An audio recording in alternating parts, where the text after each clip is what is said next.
दोस्तों ज़रूरी नहीं कि हमारे दिन बुरे चल रहे हैं, हो सकता है कि सामने वाले के अच्छे चल रहे हो।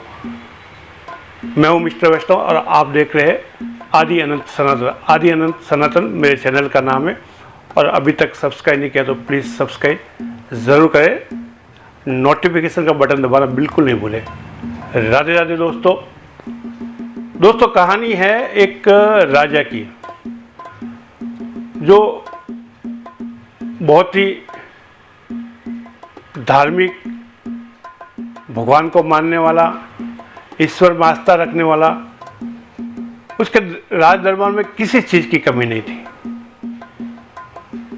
और लेकिन कमी एक थी, उसको कोई पुत्र रत्न नहीं था, पिता नहीं बन पाया था। बाकी उसको पास कुछ भी कमी नहीं थी। तो उसको ये चिंता सताई जा रही थी कि मेरा राज्य का उत्तराधिकारी कौन बनेगा। इसी में वो रात दिन खपा रहता था। तो उसके दिमाग में एक दिन एक बात आई कि क्यों न मैं परीक्षा लूँ प्रजाजनों की और जो परीक्षा में खरा उतरे उसको मैं उत्तराधिकारी बना दूंगा अपने राज्य का। तो क्या था, फटाफट काम में जुट गया वो। उसने एक सुंदर सा एक महल का निर्माण किया। बहुत ही उत्तम कारीगरी से अच्छा महल बनाया, बहुत खर्चा किया, सोने के दरवाजे लगे, मतलब देखने लायक एक महल बनाया, नया महल बना दिया। और दोस्तों क्या किया कि उसने उस महल का दरवाज़ा बंद कर दिया और दरवाजे के बाहर एक फॉर्मूला लगा दिया, गणित का एक सवाल लगा दिया और प्रजा में ये मैसेज भेज दिया कि जो भी इस सवाल का हल करेगा दरवाज़ा अपने आप खुल जाएगा और वो शख्स मेरे राज्य का उत्तराधिकारी बनेगा। बात हवा की तरफ फैल गई। जितने भी राज्य लोग थे सब ने अपना अपना दिमाग लगाया, सब अपनी तरफ से आके उस दरवाजे पे बैठते, वो सवाल को पढ़ते और असमर्थ होके चले जाते थे। गांव में कोई नहीं बचा जिसने ये, राज्य में कोई नहीं बचा जिसने ये कोशिश नहीं की हो। महीनों बीत गए, लोग आते थे, सवाल को देखते थे, कोई तो देख के ही चले जाते थे, कोई उसका हल नहीं कर।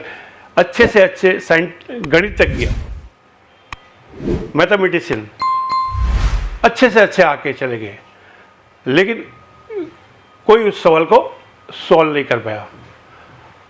अभी ये एक स्टेट से दूसरे स्टेट में ये बात, दूसरे राज्य में बात चली गई। दूसरे राज्यों के लोग आने वाले, सब आके अपना दिमाग खपा कर हार हुर के चले गए। दोस्तों एक दिन ये नौबत आई कि दरवाजे में सिर्फ 3 लोग ही थे।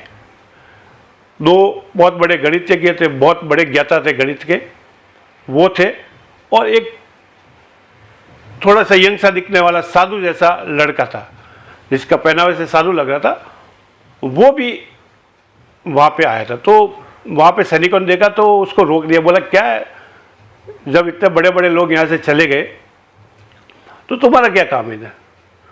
तो राजा ने दूर से बैठा बोला नहीं, सबको चांस मिलना चाहिए, ये भी आया तो इसको भी चांस मिलना चाहिए। मेरी दरबार में, मेरे राज्य में न्याय होता है, अन्याय किसी के साथ नहीं होता। तो ये भी अपनी कोशिश करेगा, कोई बात नहीं, नहीं करेगा, सॉल्व नहीं करेगा तो कोई बात नहीं, हो सकता कर ले। तो 3 जन थे, तो राजा ने सबसे पहले उस लड़के को बोला कि अच्छा एक काम कर, पहले सबसे पहले तू ही जा। बोला नहीं राजन, पहले इन दोनों को चांस दे दीजिए, ये कर पाए तो ठीक, अगर ये नहीं कर पाए तो मैं कोशिश करूंगा। पहला गणितज्ञ गया, आधा घंटा, 1 घंटा, 2 घंटा, 3 घंटा, 4 घंटा तक दरवाजे पे कोशिश की, नहीं जवाब दे पाया। फिर दूसरा गया, उसने भी अपना सर खपाया। शाम हो चली थी। राजा बोला भाई अभी तो शाम हो गई, अभी क्या है, उसको हटा दिया। बोला उस लड़के को बुलाओ पटाख से। लड़का आया, दरवाजे पे गया और दरवाजे को धक्का दिया, दरवाजा खुल गया। सब लोग ताली बजाने के लगे कि भाई हमारा उत्तराधिकारी मिल गया। तो लोगों ने पूछा, राजा ने भी पूछा कि भाई तूने ये कैसे सोचा? बोला मैं जब वहां से बैठा था, बैठा बैठा देख रहा था, तो मैं मन ही मन सोच रहा था कि हो सकता है समस्या हो ही ना, कोई सवाल ही ना हो। वो सोच के मैंने इसको धक्का लगा दिया और ये खुल गया। बस क्या था, उसको उत्तराधिकारी बना दिया राज्य का, उसने अपना दिमाग लगाया। तो इससे ये शिक्षा मिलती है कि कितनी बार समस्या होती नहीं है, कुछ समस्या नहीं होती लेकिन उसको समस्या को पाल देते, रात को नींद नहीं लेते, उसके बारे में सोच लेते, लेकिन समस्या कुछ है ही नहीं, कुछ समस्या है ही नहीं, उसको समस्या बना लेते आप लोग, हम लोग। तो दोस्तों ये कहानी आपको कैसी लगी कमेंट बॉक्स में राधे राधे जरूर लिखें। अभी तक सब्सक्राइब नहीं किया तो सब्सक्राइब कर ले। ऐसी कहानी हमेशा लेके आता रहूँगा, आपका प्यार ऐसे ही मिलता रहे और ज़्यादा से ज़्यादा इस कहानी को शेयर करें। राधे राधे, जय जय सीताराम।